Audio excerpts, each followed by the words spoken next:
In today's video, I'm going to teach you how to change and configure your Microsoft Edge proxy settings.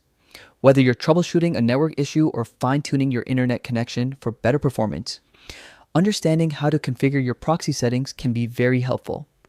By the end of this video, you'll know exactly how to find and adjust them with ease. Let's get started. First, open Microsoft Edge on your computer.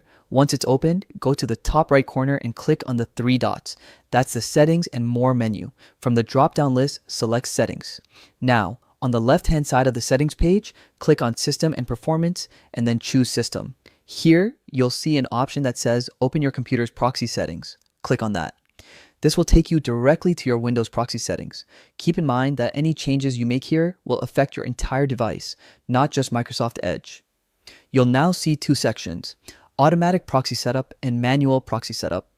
If you're a regular user, Automatic Setup usually works best since Windows handles everything for you.